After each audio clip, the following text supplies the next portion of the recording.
Hi, it's Laura at Aquamarine 18 Tarot and Books. Thanks for stopping by my channel today.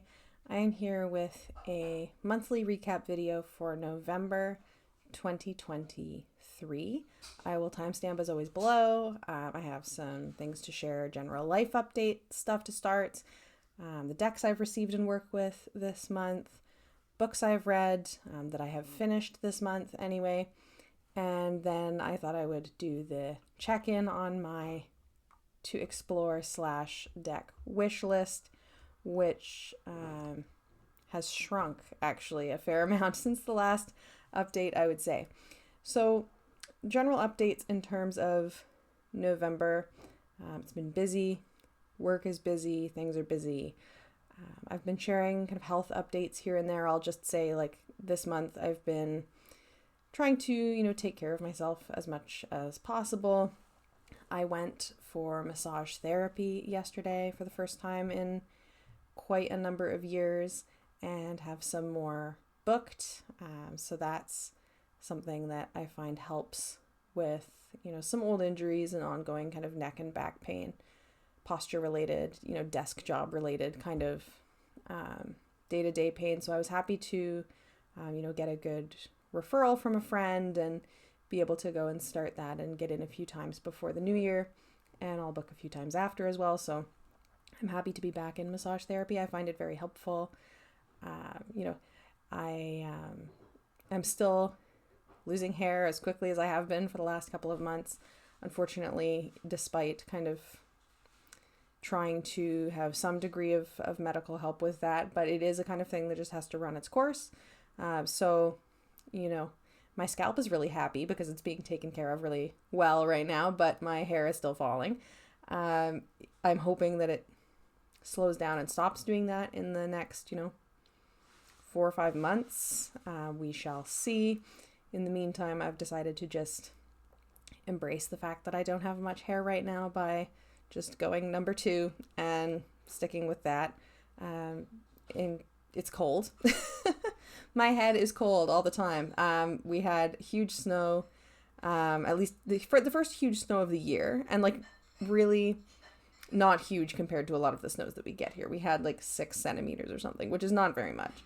But it's the most that we've had this year so far, and I was so cold. So I've been busting out the toques and just trying to keep my exposed ears protected while I have no hair. Fun things in November. I have been doing, and I'm still doing because it's not over yet, a class, a Magic of the Moon class with Stars Dance Mystery School, which I follow on Patreon. And Stars Dance Mystery School has a Discord and has a follow the moon kind of forecast focused on lunar cycle and other kind of astrology learning resources, and it's all very much kind of from a queer anti-oppressive perspective, which I really enjoy. And this class is kind of an extra thing that you could sign up for, and so we're following an entire lunar cycle, looking at different ways of working with the lunar cycle with different kinds of magical workings. And there's a kind of combination of Discord chatting and Zoom and printed out materials and things like that, and it's been really, really good. I'm really, really enjoying it. So I would definitely say to check out Stars Dance Mystery School if you're looking for an astrology learning resource or a really good forecast to read. I also, in another fun thing, just joined a local book club. I'm pretty sure that it's still held virtually as opposed to in person, but I found a book club that operates locally, and I'd never heard of it before. I didn't know that it existed until a couple of days ago. I saw that they were reading a book and actually meeting today, the day that I'm filming this, end of the month. And the book that they had picked is actually a book that's on my to read list. And I thought, this is kind of interesting. So I emailed and asked, whether this month's pick is kind of representative of of the things that tend to be picked. And I got a nice reply back kind of very quickly, and they showed me the backlist of all the books that they'd read so far. And, 2 books that I really love are on that list, and several others that I'm interested in reading. So I said, yes, sign me up. So I may have a local book club that I get to participate in for December onwards. So I'm very excited about that. I haven't had a local book club before, and I've always kind of wanted a local book club experience. So I'm very excited about that. That is my general life updates. It's not the most exciting month, but, there it is. So decks that I've received this month, I received 2 decks this month, and they're 2 versions of the same deck.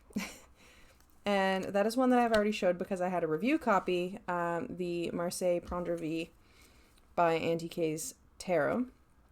And so I received the final, the final version from the Kickstarter, which I had backed, and I've been really enjoying this deck.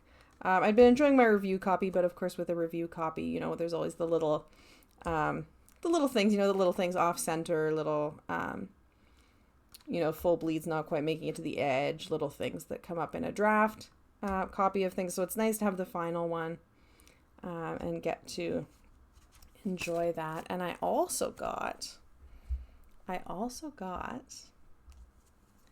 the teeny tiny mini deck.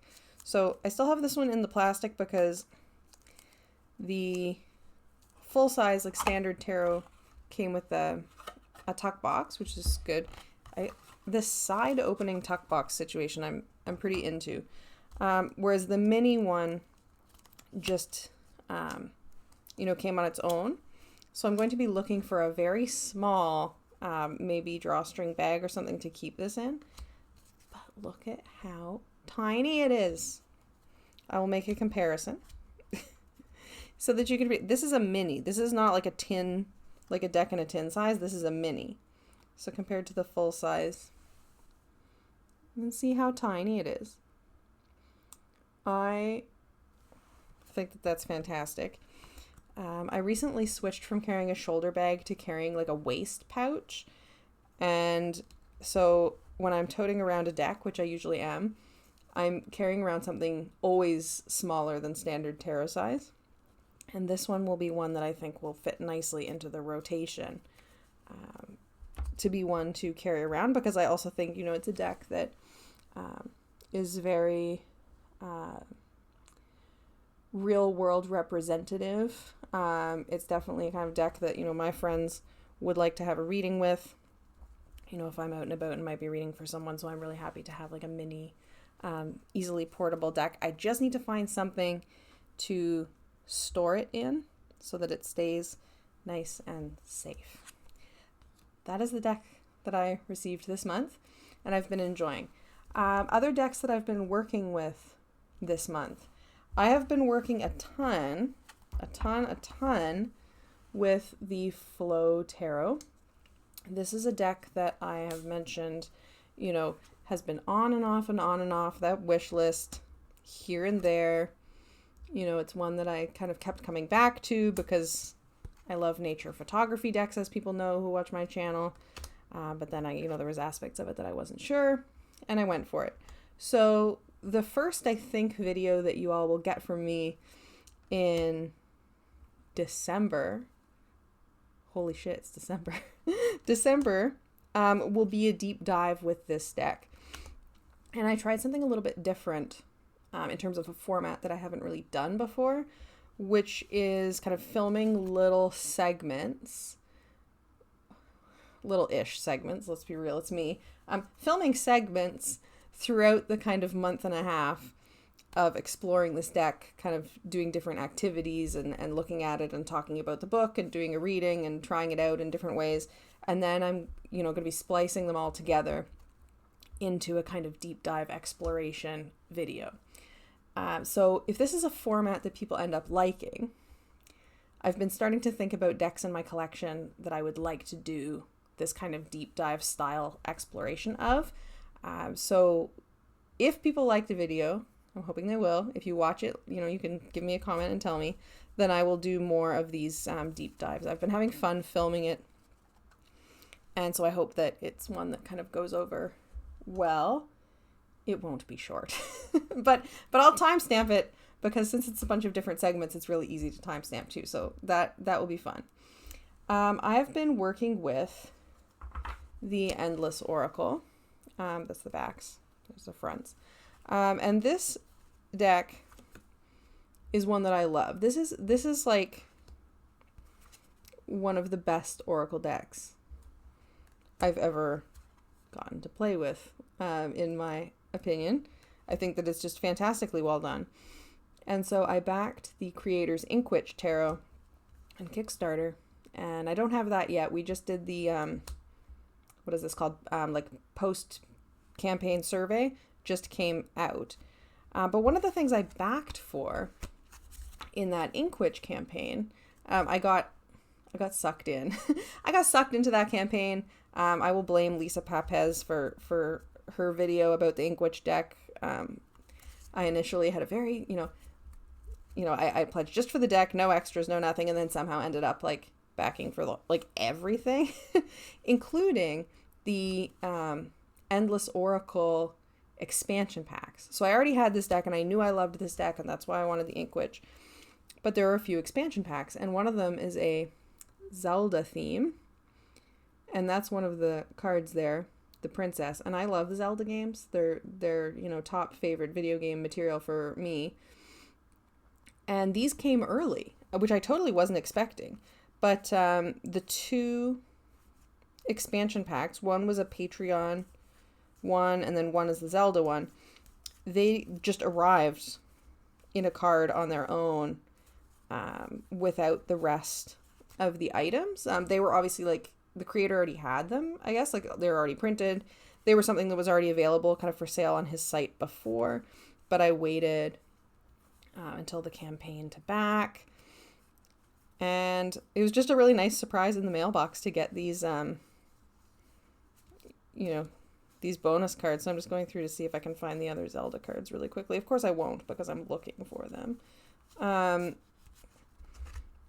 But there's the princess, the hero, I think. Princess, the hero, and the villain, or something like that. No, I'm not. Okay, yeah, there's the heroes. There's the Zelda. The hero. And then there's a villain of sorts. Demon King. There's the Demon King. So that's the expansion pack. I love this Oracle. I've been having a lot of fun with it, and I have been combining it with a deck that I wasn't sure I was going to keep, actually. A deck that I haven't used much, but that pairs really well with that Endless Oracle, and that's the Light Visions. I don't use this deck very much.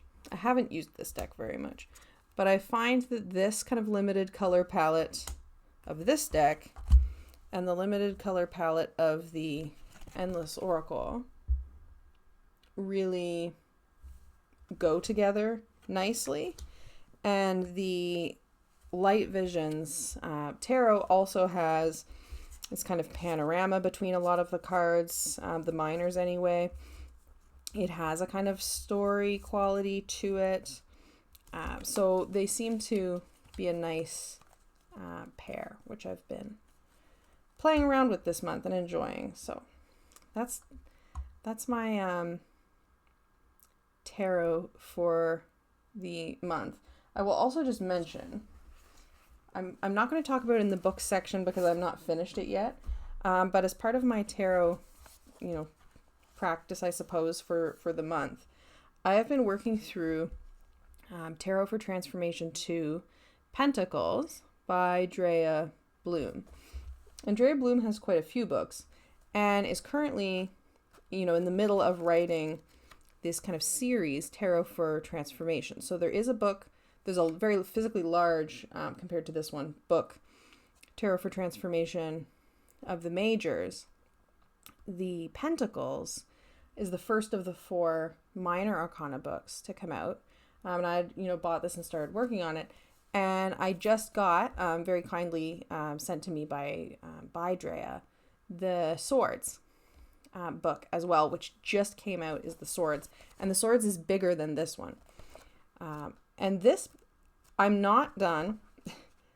I'm not done the book yet, and I'm going to talk about it when I'm done. I'm going to make a review video of this and, of course, of the Swords one, which was sent to me for review.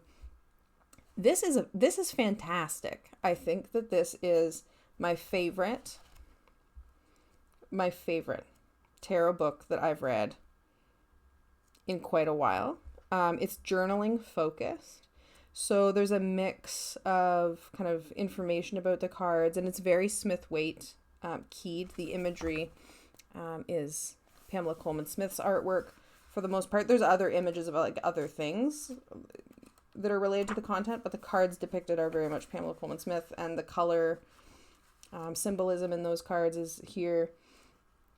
And Drea just draws all these really interesting connections between imagery in the cards and other things, imagery in the cards and kind of histories of particular symbols, and intersperses through that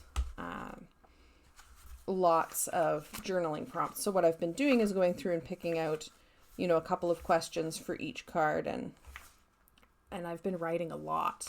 This has prompted a lot of writing, and I'm appreciative of it for that. And it goes from the King of Pentacles down onto the Ace.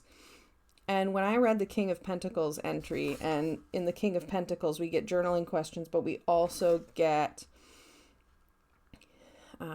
Zeus and Greek myth, leading into Apollo and Dionysus, as discussed by Nietzsche, leading into more kind of symbolism of the King of Pentacles again, discussion of the sacred and the worldly, bringing in a little kind of reference to the Dao Di Ching.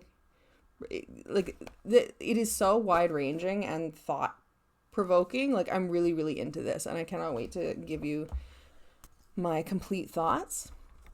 But suffice to say, I'm totally into it. I bought a Astrology notebook just for these, so that I could have a dedicated journal just for these. I don't tend to do that with books, but I'm really into it. So that's been a big part of my tarot kind of time this month, and I'm not done. I've written a lot though. So that's tarot for November. Books that I've read finished this month. I have 1, 2, 3, 4, 5, 6, 7, 8 books to talk about. And this is a time of year where Goodreads starts to badger me that I'm behind. I'm behind on books.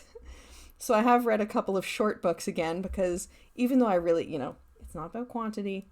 It's not about quantity at all, but having that Goodreads like badgering me that I'm short of my goal that I input because it prods you to put in a number, and really for no other reason.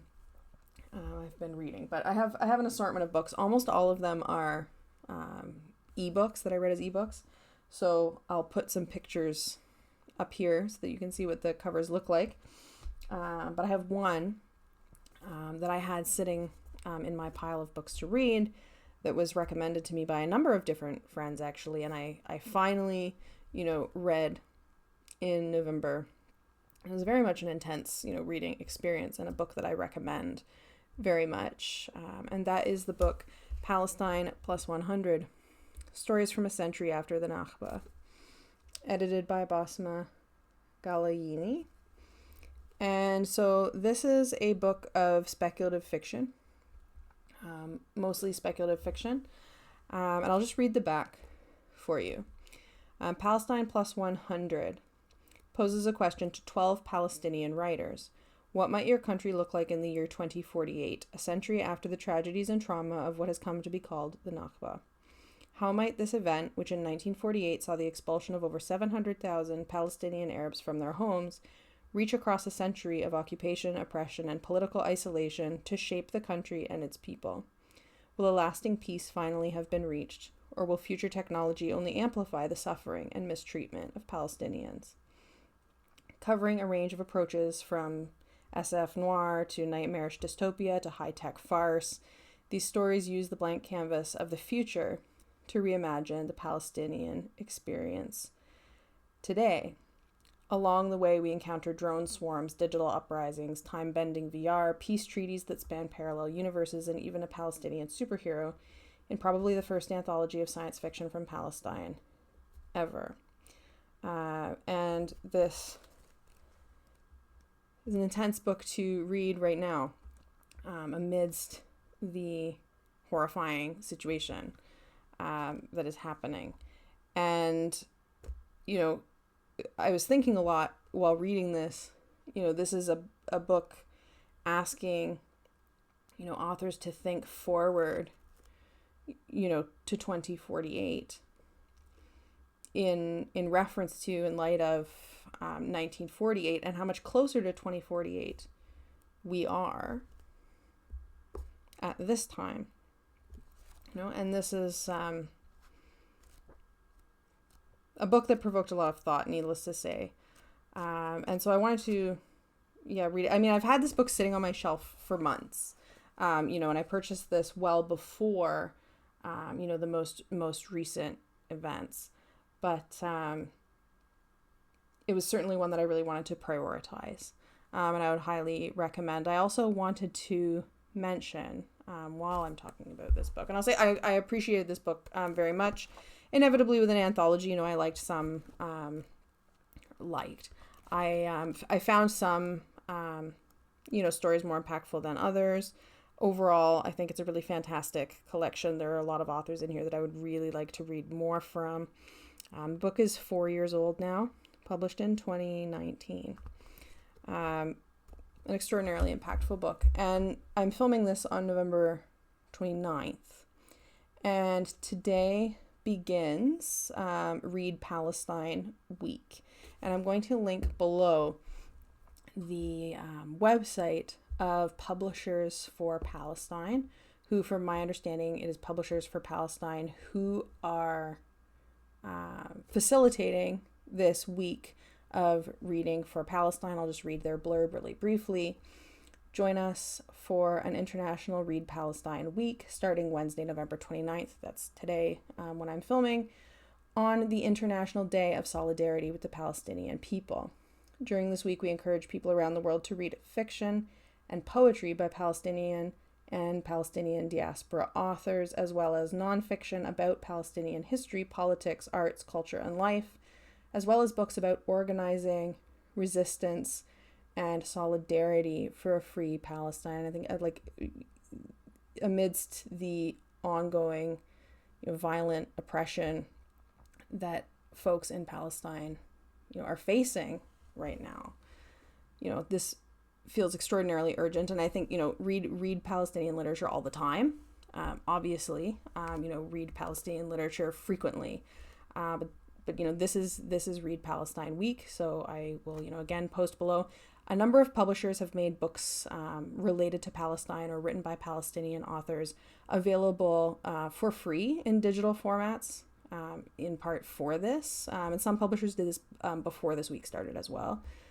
So there are some books you can find there at this link. So in December, I will be thinking that I will be probably sharing in my book roundup of the month, I will be sharing some, at least one, if not a few, nonfiction books about or relating to Palestine or written by Palestinian authors. This is the one that I had, sitting on my shelf already, but I've purchased another book by an author, a Palestinian author who I've read before. We read Palestinian Walks in Katie Flower's book club some months ago.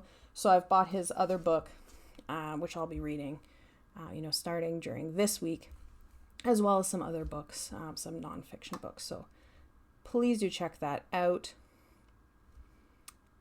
Okay. That's Read Palestine Week in solidarity for a free Palestine. I have read some other books as well. Weird to shift from that back into just talking about books, but here we are. I read Small Worlds by Caleb Azuma Nelson. This is a book that was picked by Katie Flowers Blossom Book Club for November. I have never read this author before. I know that it's not his first book. It might be his second. It is a literary fiction book following a Ghanaian young man living in England, kind of from his conclusion of high school onwards into kind of college years, and his relationship with particularly his father, but with his family, and his identity and some people that he grew up with and his community. And I enjoyed this. I don't read a lot of literary fiction. I read mostly science fiction and fantasy when I'm reading fiction. So it was a refreshing kind of change for me in terms of what I read. There were some aspects of it that were not my favorite kind of stylistically, but overall I found it to be well written. I found it to be thoughtful. I liked the author's depiction of the relationships between particularly the young man and his father, but other folks as well. Really good. So if you haven't read Caleb Esmond Nelson, I would recommend checking out this one or his first book, which I know Katie really loved, another book by him, which is kind of how this book got voted on the poll. So both come, I think, with a good recommendation there. I read Warrior of the Wind. Warrior of the Wind by Suyi Davis Okungboa. Warrior of the Wind is a difficult book to discuss in a context like this because it is a sequel.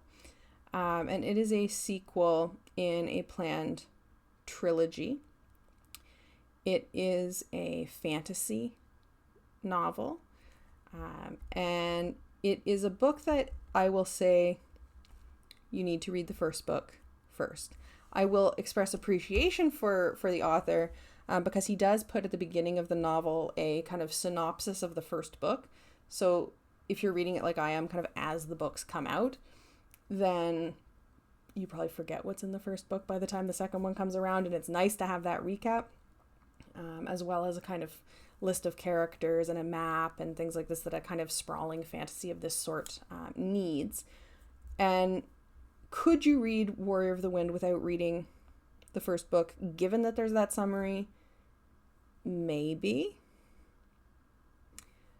But I wouldn't suggest it because the first book was fantastic. And Warrior of the Wind was fantastic too. I think that, it's a really good fantasy series. And it has what I like about it is that it has a lot of kind of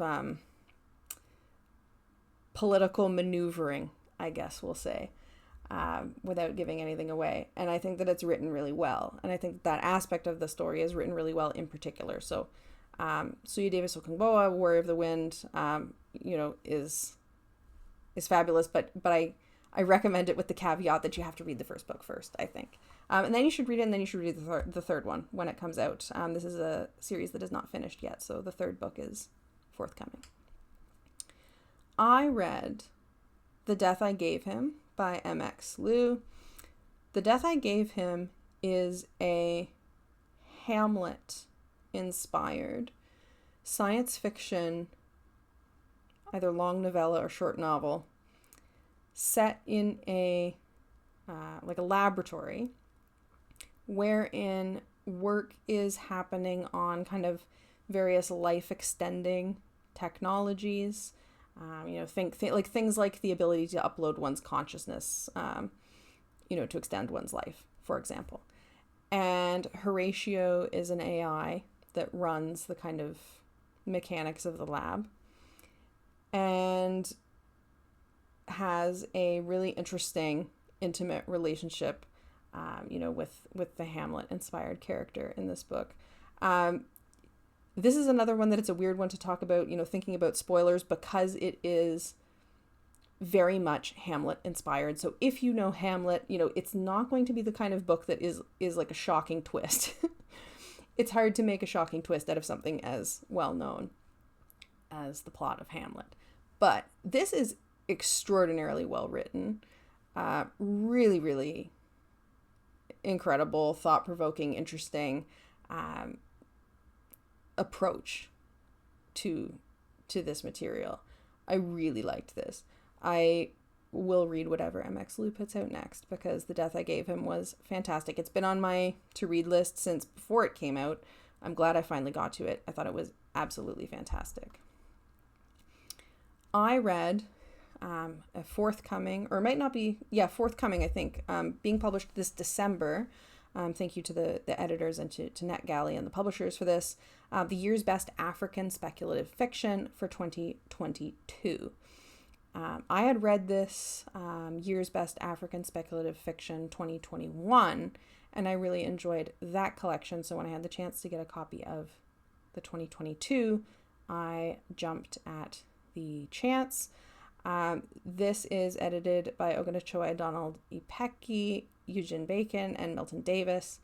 And this is really good. This is a fantastic collection. I thought that the last one was fantastic, and I think that this one is fantastic too, perhaps even better than the 2021 collection.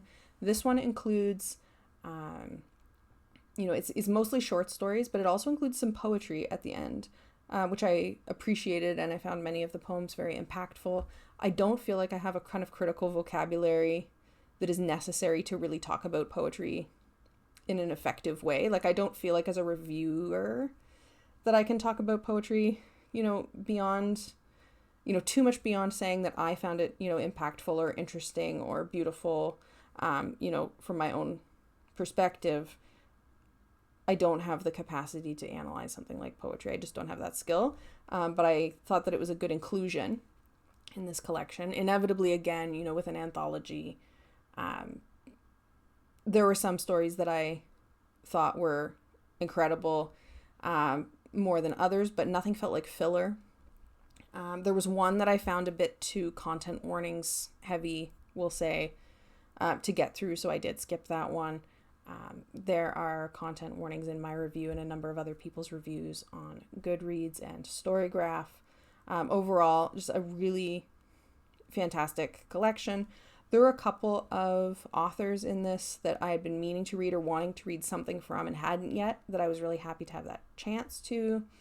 And there's also authors in this collection that I'm going to be seeking out more from. So the year's best African speculative fiction, both of them I think are fantastic, but the 2022 one I just read and I thought was really, really great. I read a novella, I suppose, a short novel or long novella, Harlequin Butterfly. And Harlequin Butterfly was interesting. This I just read a couple of days ago. And I had never heard of this. It popped up on NetGalley as something available. So thank you to NetGalley and the author and the publisher for that. And I just picked it because I thought the title Harlequin Butterfly was interesting. And I thought that the synopsis was interesting. And I don't know. I think I didn't quite get it, to be honest. I'm not even going to pretend that I understood everything that was going on in Harlequin Butterfly. The kind of synopsis of it is that it has to do with trying to find out about this mysterious author who writes in all of these different languages, who travels from place to place and then writes in the local language of wherever the author is while they're writing, and then moves on to the next place and does the same. And so there's this kind of question of like, how does this author do this? And very little is known about them. And so there are these various kind of other individuals who've been hired to try to find out things about this author. And I think the book is really about kind of translation and ideas being shifted, between different contexts. It is a very unconventional story in so many ways. It is in translation, so it's not a brand new book, but the English translation is brand new, and I found it utterly captivating. I read this in one sitting. I was totally sucked in, and I have no idea. I have no idea what was going on. I don't know. I can't even say more about it than that. I thought that it was utterly fascinating, and also that I didn't get it. But I really enjoyed it. It was an interesting reading experience. Anyway, Check it out if that sounds of interest to you. I read Firewalkers by Adrian Tchaikovsky. Adrian Tchaikovsky is fast becoming a favorite. I've read a lot of Adrian Tchaikovsky this year. He's really wide-ranging. Science fiction, fantasy, long epic trilogies, short little novellas. Like, he can do a lot, and I think that that's really interesting. Firewalkers is a science fiction novella, and it's set in a world wherein climate catastrophe is, has occurred. And, much of the earth is uninhabitable. The parts of it that are inhabitable are either extraordinarily hot and dry or ravaged by storms and floods. And Firewalkers follows a group of young individuals who are tasked with kind of leaving a settlement that they live in and going out into, the harsh desert to see what's going on with solar panels that seem to be malfunctioning. And, in this world, the handful of remaining kind of rich people are on their way up to kind of orbital space stations, to live on away from the impacts of their own lives on the Earth, quite frankly. And so this packs a lot in terms of kind of class analysis and, climate fiction themes into a very small package. I think it is very well done, though. I haven't read anything by Adrian Tchaikovsky that I didn't like yet. I thought that this was really good. And it's in a kind of, from what I understand, it's part of kind of a series of novellas that are not continuous in terms of their plot, but are kind of thematically linked. So I will check out more of those. Finally, I read S.L. Wang's The Little Homo Sapiens Scientist. And The Little Homo Sapiens Scientist is a reinterpretation, we'll say, of The Little Mermaid in reverse, wherein a human becomes or seeks to become a deep ocean dwelling species, that are not called mermaids in the book, but there it is. This was really good, I thought. I did not know what to expect of this, and it seems like I'm reading mermaid books lately. I don't know what is going on there, because I did just read the Myra Grant as well a couple of months ago. But Little Homo Sapiens Scientist was very good.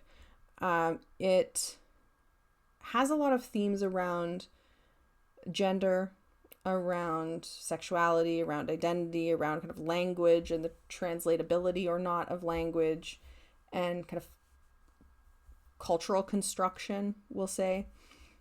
So I thought that those aspects were really well done. I wanted it to be longer. I wanted the end to be different, but I liked it a lot.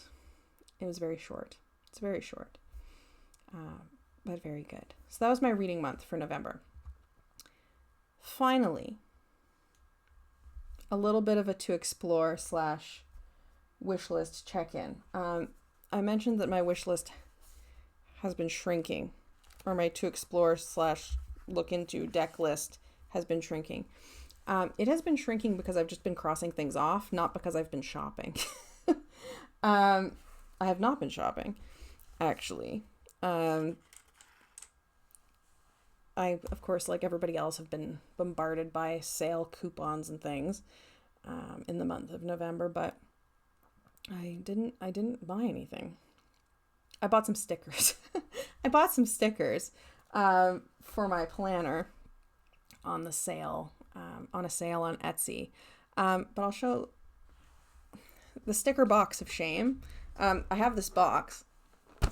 It looks like this. And it has some pencil crayons and things, but mostly like this is where stickers live. You can see my moon stickers there that I use for my planner. I struggle with stickers because sticking them feels really committal. Sticking them feels committal in ways that I struggle with, apparently. So I tend to get stickers. When I get a sticker with a deck or something, it tends to just go live in that box. I'm trying to work on it. But I did buy some stickers. I have not been deck shopping. I may treat myself in December. We'll see. My wish list. / to explore list. I feel like it goes from more to explore and into wish list the longer things stay on. So I feel like right now the list is pretty short, but they're all things that I feel pretty solidly are going to join the collection at some point. Added to the list, 9 Coins Oracle by Tishan of 9 Coins here on YouTube, as well as her space themed Oracle deck, which she just made a video where she shares. Both of those are on the wish list. As is, the Statue Tarot by Lennon Smith. So a make playing cards order may be the treat that I treat myself to. We'll see. Other things currently on the list: the Inner Eye Oracle by Stephen Bright, the playing card oracle. It's mass market. I definitely want to add that to my collection at some point, but I don't until I'm actually going to dedicate time to it, because I think it is a dedicate time to learn kind of system. So I want to get it when I'm actually going to spend time on it and not just get it like at a random time. But it is definitely going to join my collection at some point. That Afro Drip Tarot by Shaniqua Leach is on my wish list. That's in pre-order right now. And everything else on the wish list. Oh, and where is it? Tarot for the Great Outdoors. Tarot for the Great Outdoors is going to join my collection at some point. I just don't know when. Maybe it's soon. We'll see. Everything else besides that is all forthcoming. Like it's not out yet. I definitely want the Aquarius Rising Oracle, which is by Charlie Claire Burgess. It's not out yet. It's very much in progress. Like there's no date for it, I don't think. It's, Charlie Claire Burgess just kickstarted the Gay Marseille. So the Aquarius Rising Oracle, like I have no idea when that's going to be, but I definitely want to add that to my collection. The Mirror Oracle by Amrit Brar, the creator of the Marigold Tarot. I really want her Oracle deck. I don't know when that is coming out, though. That's it. That's the list. So, we'll see what happens in, December, and then we'll see what happens in the new year, because I'm definitely going to continue keeping the written to explore list in my planner. I have enjoyed this as a practice, and I had digitized a wish list before, but I never used it. Whereas if it's in my planner, it's like I'm looking at it all the time because it's in my planner, so that has worked well. I'm feeling like a little bit of a kind of contraction in my deck collecting. I don't think I'm going to do anything necessarily like a depth year 2024 or anything like that, or any kind of strict limits on anything. But I also feel, I don't know, I'm not shopping very much, basically, is what I'm saying. But there's that. So I do think I'm going to do a make playing cards order at some point. But other than that, I'm not really shopping much. I did start, I'll just share at the very end since I'm talking about planners. I do plan to make a planner 2024 video. This is my Kinbor Weeks and my Hobonichi Techo planner, which I will be using. There's going to be a lot of continuity from 2023. I did just do the work of putting in some moon phase stickers in my weeks. You can see here I've signed up for Kelly Fitzgerald is doing a reading class, like a reading skills class that is not system specific. So, whether you're a tarot, Lenormand, playing card, etc. person, many of us are more than one. It's a reading skills class that kind of spans systems. It's not system specific. It's 4 weeks in January, so I signed up for that. I'm happy to have a fun thing in my 2024 planner, because until I signed up for that, it was all doctor's appointments. So I'm happy about that.